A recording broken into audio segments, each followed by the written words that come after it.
On my chest break, 100. Okay. Is that we're going to finish at the table? Yeah. Mm-hmm. All right. Welcome. On top.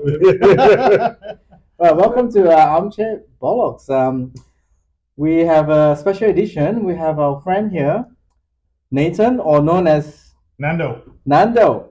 Tell us a little bit about yourself. Yeah, well, Nando, one half of the Messi and Nando show. Yeah. We also have a, similar to Chris and John. Forgot to I was thinking about you guys. Sorry, I'm the important one. What you guys I think once you're Trixie and Boxy, what's your name? Yeah, we need to work that out, actually. Armchair Bollocks. Armchair Bollocks, but I thought your nicknames. Oh, it's Tricky and Wee. Tricky and Wee. Tricky and Wee. So much like these guys, they've got Arsenal-inspired podcast. Myself and my buddy Meshi, we've got a, even though we like to remain unbiased, it does appear to be a Liverpool-inspired podcast. Hence the reason why these guys have invited me on today. So that's just a little bit. It was a big weekend for the crew. The crew, yes. For the top three. For the other crew. We haven't got a City fan, unfortunately. No. The three important City fans are all younger. They're all younger generation. Yes, this is true. I don't know any. No. I'm like, my kid plays football, and even at his club, there's no one. Even though they're younger, there's no City supporters. Yeah, it's interesting. Yeah. Before we even get into the real stuff, the audience would like to know, a little bit about yourself. How do you become a Liverpool fan? Yes. And your play style similar to which Liverpool player? Ooh, okay. Yeah. That's a really good question. Yeah, it's funny. It's funny. We actually spoke about something similar to this in our latest episode as well. But about myself, Liverpool, grew up in Cape Town, South Africa. Back then, everything was either Liverpool or Man United. And it was the 80s/90s, so they were the two dominant teams back then. They were pretty terrible. And you fell into one of either of those camps. My dad was a Liverpool supporter, so I just grew up in the house with it, and that's how I became a Liverpool supporter. Stan Collymore was probably, talking about players. When I was younger, I wanted to be a baller, like a lot of kids. Practiced myself, didn't get an opportunity to play in South Africa just because of logistics and the political structures within the football ecosystem. Okay. Corruption, all that sort of stuff. There's no real set leagues, Like now I think it's a little bit better, but back then, it wasn't. It's not like in Australia, let's just put it that way, or in the UK. There's no clear systems in place, or there wasn't back then. So Ajax Amsterdam, they came into Cape Town and they had an academy over there. They were the first sort of one of the bigger ones. Wanted to go play there, but my parents said no. That was pretty much it. Pretty much played football for my life on the streets of South Africa, of Cape Town, until I went to New Zealand. And when I was there, I think by the time I went there, I was in last year of high school. And the coach happened to walk past me playing in lunchtime, and he said, "Come and trial out for first 11." And I was like, okay, so I knew I had it, So I've got this footballing brain, but I've always played high level, tried to play for Brisbane City over here in Brisbane, tried to go for the Raw, all that sort of stuff. Wow. Didn't make it, obviously, because I'm working here with you guys.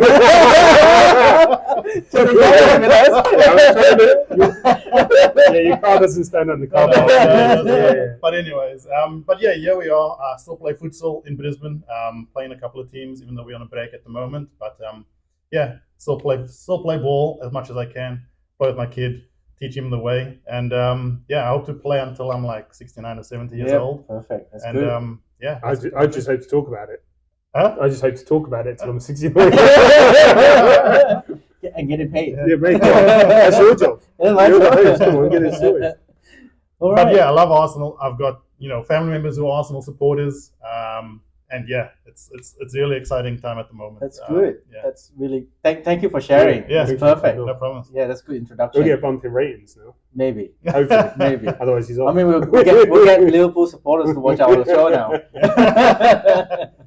It's all about balancing that the different supporter groups and that sort of stuff as well. Because we get feedback as well. Like from Man United supporters or Spurs supporters, and we also looking to expand to other teams Did as you just well. write back? Fuck you. No.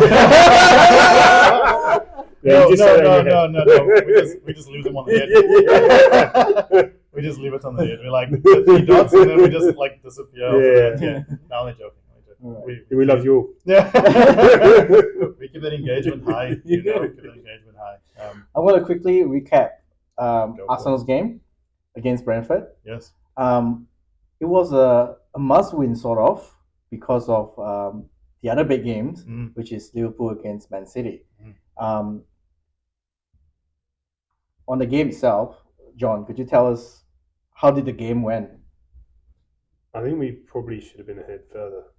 Yeah. Half time. Okay. And Ramsdale was doing quite well up until the point he wasn't. But he got a bit fussy. But he came back strong. Like it was a bit of a error. I'm glad, basically, for him that we scored again. Yeah. Because I think it'd be unfair for that. That would have been him for the season. Yeah. Especially if we didn't go on to win. Yeah. He would have become the scapegoat, and I think he deserved it. When you haven't played for so long, Can't be it's scapegoat. just not his fault. I mean, you know what I mean. It's difficult.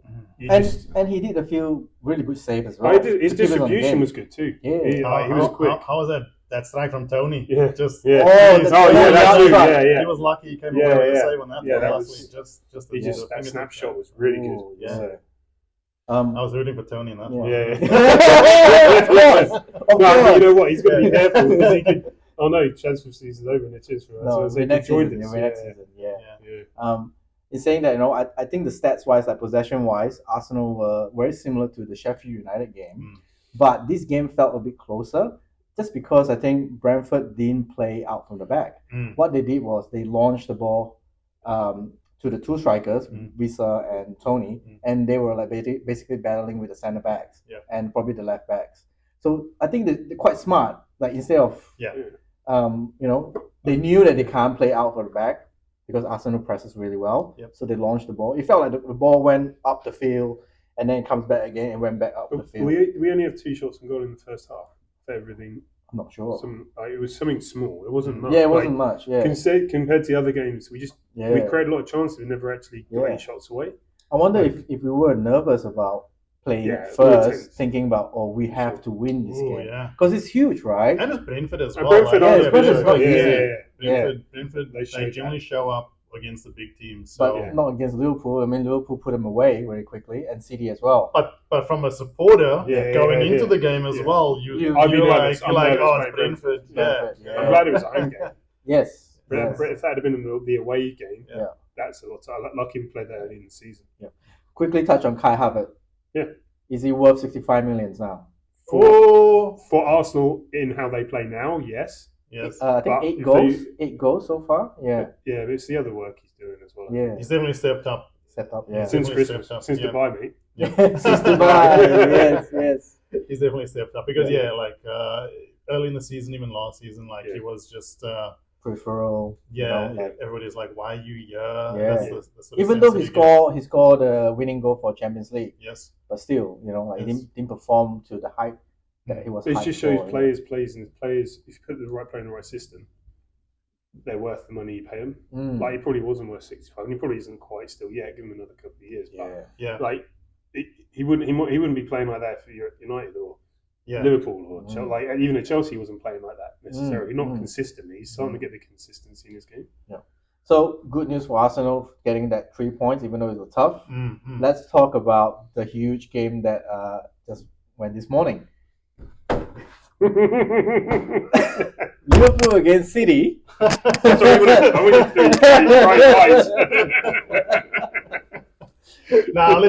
a draw. A draw was probably the best result for Arsenal. Was it? In a sense, yes. In a sense, yes. Although now, go on. No, because it had Liverpool won. What is it, 4 points gap? Yes, so with City, yes. Now everything is tighter, obviously. Very, very tight. And but I think it's not, because I thought that this week and probably probably you guys thought that this weekend, Brentford as well, this is the weekend that's going to separate the men from the boys, you know. Yeah. But I feel like there's still an you guys have City coming up in a few weeks. Yes. We've still got to play Aston Villa as well, and I think we have to play Aston Villa. Yeah. Everyone has to play Aston. I'm not sure about City. You play United as well. Yes, Old Trafford. I know. You're going to say. Hey, at Old Trafford. I mean, like, if they're gonna come with that same low block mentality, then we're gonna capitalize, because the last game we just didn't capitalize. We had the opportunities and we had the position. Yeah. We just couldn't put it back in the net. So you're gonna write Man United off? Look, I think with 10 games. What did you consider United as an easy game? Yes, for Liverpool. 3 points against Man United. 3 points. I'm calling it 3 points. I'm calling it 1 point. Okay. What did I call that? I remember. You call it 3 points as well. Yes, I call 1 point. You call it 1 point. I think we've gone it over on our podcast as well with I sort of called it looking at the schedule and that sort of stuff. Yeah. Man United at 1 point still looked like they could make 4th spot. Yes. I think at the moment, I'm not sure. I haven't checked like this morning. Tottenham did him a favour. Yeah. So themselves, Tottenham now then could go for. Yeah, because it was between Spurs, Villa, and Man United. Yeah. Like who gets that? That's like the second battle underneath. Yeah. And so, but I'm not sure. I'll have to have a look at the table in the SS. But I think that there was still a slight chance if they kept that form up, because they have been inconsistent and that's been their thing. If they kept that form up, then they could take that 4th spot. However, there has been changes with the Champions League system, so 5 teams could be potentially going in. Is it confirmed? I don't know if it's confirmed. I don't know. So there's that possibility. That's why he's here. He's scoop. Yeah. So that's to be determined as well. So we'll see what happens. I know some more information came out a couple of days ago. Again, I didn't look into it just yet. But yeah, if an English team win it. So given the results this weekend, what would you hope for when Arsenal meet City? Draw would help. Draw would help us. Because if you draw and you win, you'll be 2 points ahead and 3 points ahead. Exactly.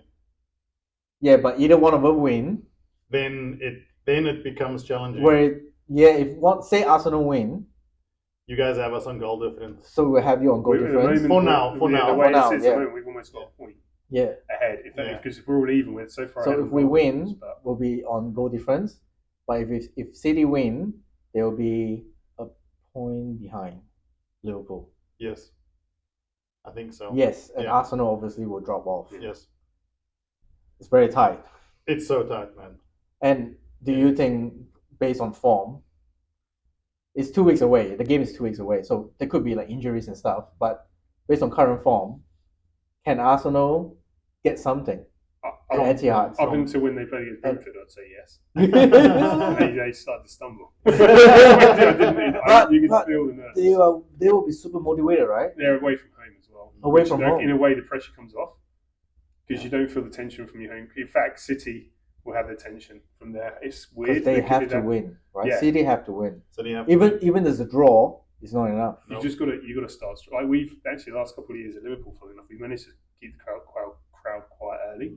Like Liverpool will come back, but if they get momentum at Anfield, there's no stopping them with the crowd behind them. That's what happened with this morning's game, right? Yeah. City scored first, the crowd was quiet until the penalty came in. The crowd just went for it. I feel. I mean, we're going to talk about that game. Like, I mean, City were,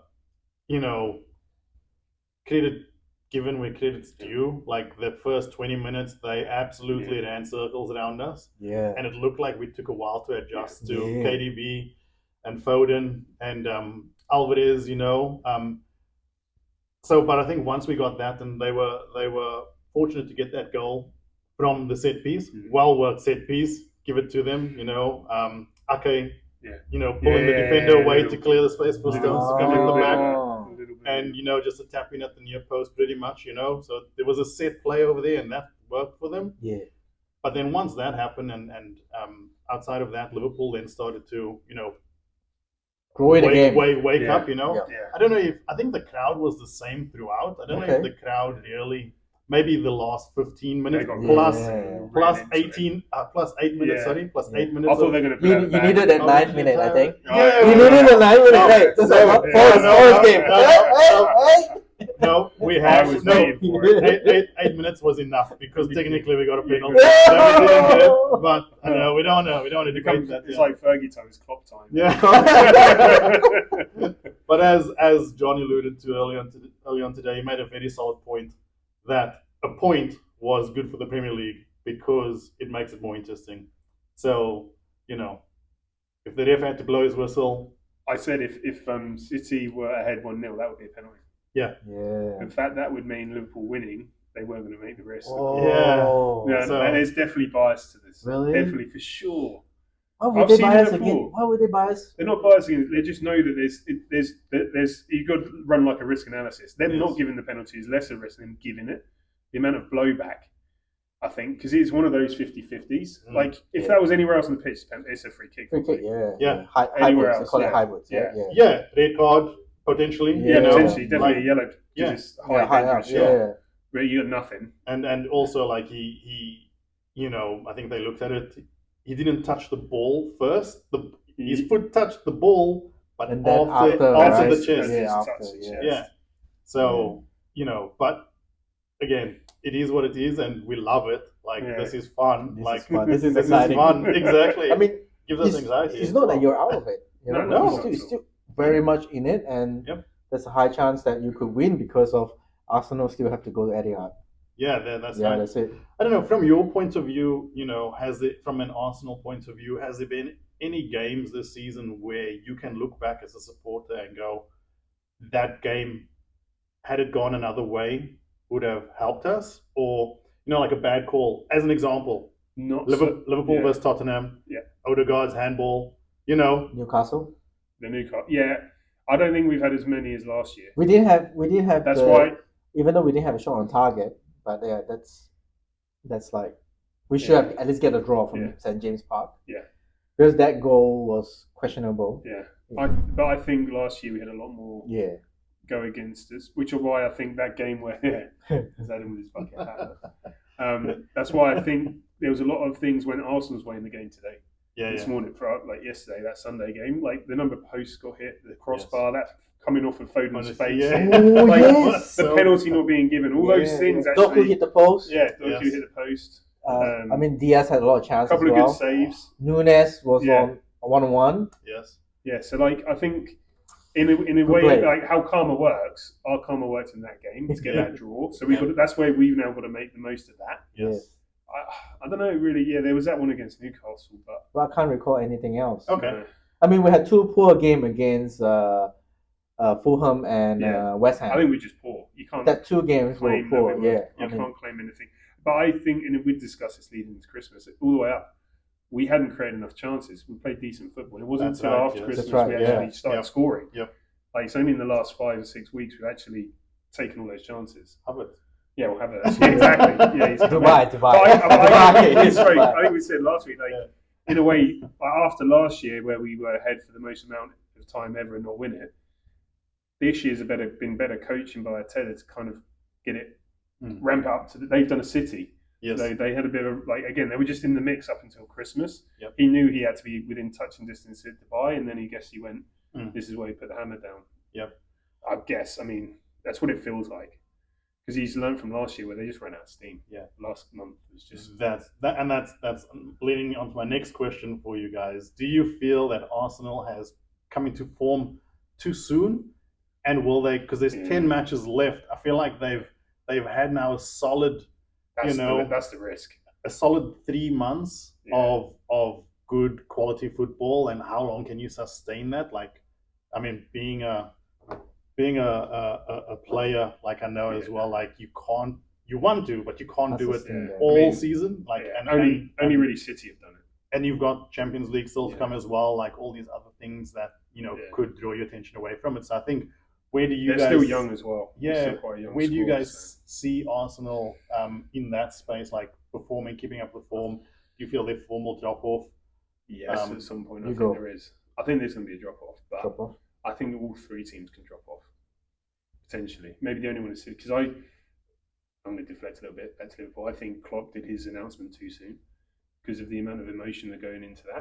I think, I'm not that he had to do it, but the emotion that's gone into him leaving, there's only so much you can play on emotion. Yes. Especially, and what I'm saying, because you're a bit, just with the injuries you've had and stretched a bit, if you had your first team the whole way, I think that would have helped. Okay. But I think the emotion of that, I think Liverpool and Arsenal, I think, will both drop. So I think, again, Arsenal have a lot of emotion because of what happened last year.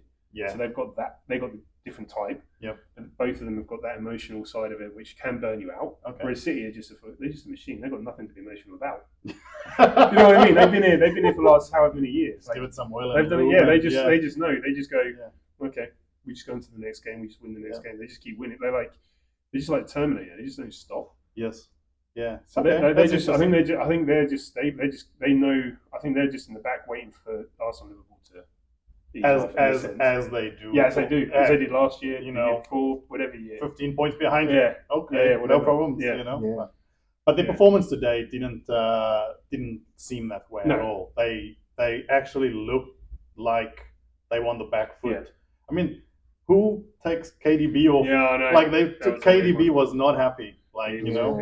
But you do expect that for money, I suppose. You wouldn't want to come off. Yeah, and I feel like that was just how in this game Liverpool's midfield, especially once they realized that, you know, the way that ManCity were playing initially, but after that, like, Liverpool just turned it up. And to nullify KDB, Rodri, he had so many touches. They showed where he had all his touches. You know, normally Rodri's driving that ball up. He was just getting closed down. They didn't give him any chance to but I think Pep probably sees that a point is a good point for him. Potentially in that moment, because it's at Anfield still, even and he can feel like the crowds are coming, the Liverpool are pressuring. They needed another body to probably defend and so on. Potentially that's the case. And he had. I mean, I know it's been a few weeks now, but he did have a big layoff with injury. True. So he may not last 90 minutes. I mean, KDB. Yeah. Nah, KDB is he back? KD's back. He's back. He's back. I'm trying to look at that first game when he came back and he played 30 minutes. Like after that, like you know, everybody thought it will take him a while to come back, but he's back. I think Guardiola knows that without him they're a different team too. So it's a risk of do we just go with the point here? It's a good point. Will we keep him? But he could. Something could happen. In this risk reward thing, I guess. I think Arsenal will die off. I think Brentford is a sign to show that a team that plays differently, that sits back but launch the ball to the long ball we struggle with. And obviously you can see the teams that we beat with high scoring as well. They weren't at their best. Yes. So to put it this way, we were at our best and then they weren't at their best. We just keep scoring. And those teams were like West Ham. They weren't having good form, so they got trashed. And then Sheffield, Newcastle. We thought that they're gonna come back, but they basically would press them so high that they couldn't get out. So I think Brentford was smart. They knew that we're not gonna play out the back and launch. Other teams gonna do the same to us. Porto is probably gonna do the same to us. Do we have Luton left to play? Ooh, because that's dangerous. Because they'll just launch it. They'll just fill it up. We have Luton to play. They're not the best team, but they just launch it. And they got fast people. That's right. So that's not that should be a gimme, but it's not. Luton Town is good. They're staying. Especially away. You're staying as well. I think they're staying. I like them to stay. I like them to stay. Yes, that's a good story. Luton to stay up in the Premier League. There you go, another scoop. Yeah, but back to are we picking too early? I think it's okay. If we pick too early, we're putting the pressure on, right? If we don't win eight times in a row, 8 in a row, where will we be? We won't be on level with Liverpool. It wouldn't be a problem if the other. It won't be. That's right. We won't be challenging anymore. Now we're part of the title race still. We pulled away from the race. It's just the top three. That's right. Yeah, it's good. 3 and whatever. Else. And then 4 at the bottom. 4 at the bottom. Maybe 5 at the bottom. Maybe 5. Yeah. Oh. But at the same, I don't know what's happening. If you guys have heard anything with ManCity and their allegations, I don't know. You don't think they'll get penalised or anything? Minus 119 points. They suspended the Everton ones. Everton got like 6 points now, not 10. Yeah. They're not going to do anything. I don't know. And if they do, it'll be a fine. They won't drop points. But let's not rely on that point deduction and rely on getting results. Exactly. Yeah. Do you see how Leicester got around that? Do you see Leicester because they were outside of the fair play limits? Because they were already relegated, they weren't a Premiership team, and because they weren't in the Championship, they were already a Premiership team. They fell between the gap. Oh, so they argued, and they don't have a problem. They don't have a case to answer. Oh, wow. Yeah, because it's a 3-year rolling period. Yeah, it's something to do with it. At the time when they were over, they weren't technically a Premier League side because they'd already been relegated. Wow. It's a change, man. And get the accountants in. Anyway, thank you so much for the chat. Yeah, no problem, man. Thank you guys, I reckon. Yeah, it's good.